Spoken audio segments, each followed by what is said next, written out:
Ayan, isa pa sa collection natin ngayong Feb is messenger bag din na cognac yung kanyang canvas.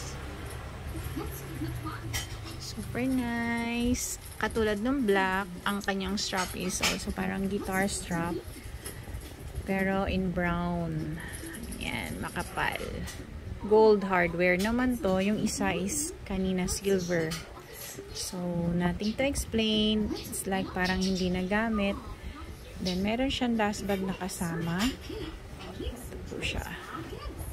Ito naman yung pretty bag natin. Actually, may hawig to sa Louis Vuitton bag, which is yung para siyang maliit na reporter's bag. Ayan. Or the knob na horizontal. Charot. So, ito po yung kanyang canvas. Yung plate niya, super nice. Gold na gold ang plate. Ito yung kanyang cognac canvas. As you can see, makinis siya. Gold hardwares, walang tarnish. Ayan yung corners.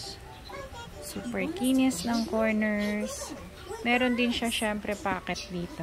Pwede nga mag-twinning tong black at saka yung etong cognac. Yung black kanina. Baka ito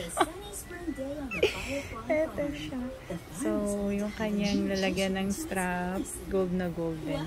By the way, nakunan ko na rin to ng certification from Authentic Detective. Para, yan na nga, inuulit ko, kampante yung mga clients natin na bumibili ng mga luxury bags nila. Marami kasing lumalabas na mga japake ngayon. So, be careful na lang mga sis ko. Yung packet nito, yan, clean inside. No stains. Ayan, yung zipper niya. Cooler. Intact po yung mga rubber lining. Meron din siyang dalawang inside pocket, open pocket dyan. So, ayan po yung kanyang pinaka leather tag sa loob, MCM. Then, yung etiketas nandun. Clean po yung interior niya, yung loob. Ayan, napaka-nice nito. Kasya cellphone, long wallet, kasya po dito. Same nung black. Same size sila ni black. Sold na rin po to for 13,000 pesos.